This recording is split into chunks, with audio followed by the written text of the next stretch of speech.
Dogs have been used as powerful weapons of war for at least the last 3,000 years.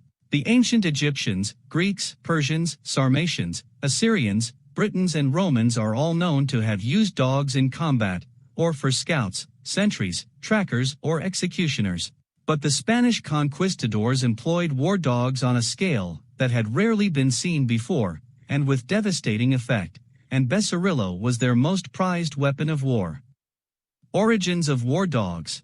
Often dubbed man's best friend, dogs have been partnered with humans and used in warfare since their domestication more than 50,000 years ago.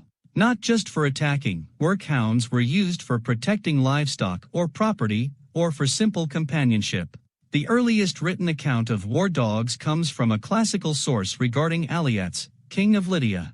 The war dogs are said to have attacked and killed invaders in a battle against the Cimmerians around 600 BC. In antiquity, troops from Anatolia used war dogs in conjunction with cavalry. Riders were said to release their hounds on the enemy to disrupt and soften lines, and then the mounted warriors would charge, to devastating effect. Xerxes I of Persia invaded Greece in 480 BC and brought large packs of Indian hounds. War dogs are said to have been present at the Battle of Marathon, dating to 490 BC, between the Greeks and Persian Empire. Centuries later the Roman army used various breeds of work and war dog, but it is recorded the heavy and capable Canis molossus or Molossian was specially bred just for combat. The Celtic warriors challenged Caesar's landing in Britain in 55 BC with their intimidating English mastiffs. Mastiffs are cited as one of the oldest recorded breeds, since Caesar described them in his accounts. Dogs in the New World. Christopher Columbus was the first to use dogs as weapons in the New World. He released them upon the indigenous people of Hispaniola in 1493, and to disperse groups that came to stop his landing in Jamaica in 1494. But it was the Battle of Vega Real in 1495 that awoke Columbus to the potential that dogs had as weapons against the inhabitants of this new land. On March 27, 1495, Columbus and his brother Bartholomew marched inland on Hispaniola with 200 men, 20 horsemen, and 20 Spanish Mastiff dogs to do battle with the Arawak natives, who were opposing Spanish rule. The forces were led by Spanish conquistador Alonso de Ojeda, who had learned the art of using war dogs in battles against the Moors of Granada. In the Pawprints of History, Dogs in the Course of Human Events, author Stanley Coren describes the scene. He gathered the dogs on the far right flank and waited until the battle had reached a high level of fury. He then released all 20 mastiffs, shouting "Tomalos," meaning take them. The angry dogs swept down on the native fighters in a raging phalanx, hurling themselves at the Indians' naked bodies. They grabbed their opponents by their bellies and throats. As the stunned Indians fell to the ground, the dogs disemboweled them and ripped them to pieces. Spinning from one bloody victim to another, the dogs tore through the native ranks. With each subsequent voyage to the Americas, hundreds and then thousands more dogs were brought over. The most popular breed was the Mastiff, which could weigh up to 250 pounds and crush bones with its massive jaws. Their sheer size and fierce look instilled terror among the native population.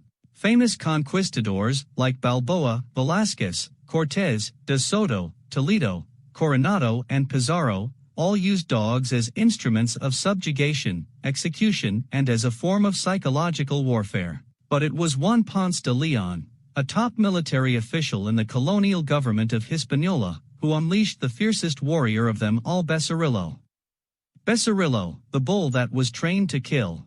Becerrillo, a name meaning little bull, was a brown-eyed, red-pelted mastiff owned by Spanish explorer Juan Ponce de Leon but often entrusted to the care of conquistadors Captain Diego Galart de Salazar and Sancho de Aragon.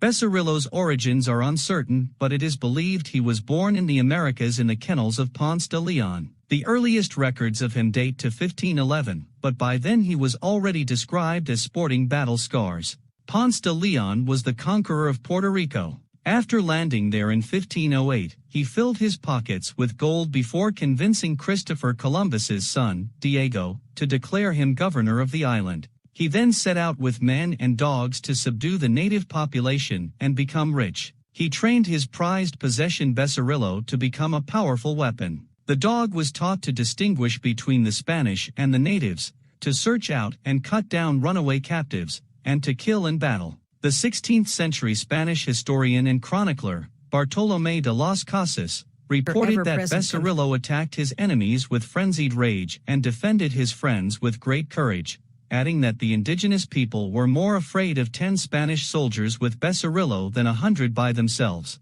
Becerrillo was so skilled at tracking down, killing and terrorizing the natives, that he was worth 50 soldiers to Ponce in his campaign to subdue the Taino people of Puerto Rico. In 1512, Ponce de Leon's luck would change. Diego Columbus became envious of the riches that Ponce de Leon was acquiring in Puerto Rico. Diego convinced the king to name him governor instead, officially usurping Ponce. Not ready to let go of his pursuit of wealth, Ponce secured a grant to conquer an island named Bimini that rumor had it was full of gold and treasures. He set sail in 1512, leaving Becerrillo under the care of Galart de Salazar and Sancho de Aragon. Salazar was quick to utilize Becerrillo in battle. One night, Becerrillo alerted the conquistadors of a surprise attack being launched by the natives. Salazar launched into action with the dog by his side, and in just 30 minutes, Becerrillo had savaged and killed 33 of the natives, leaving behind a battleground of bodies.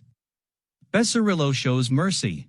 While Becerrillo had been trained to kill, one historical account, related in Corrin's Papyrus of History, tells a tale of mercy. The conquistadors were camped outside the settlement of Capara in Puerto Rico waiting for the arrival of the Spanish governor. Looking for something to amuse themselves, Salazar gave a folded piece of paper to an old woman, telling her to deliver it to the governor. As the woman began on her way, Salazar released Becerrillo, commanding him to kill her.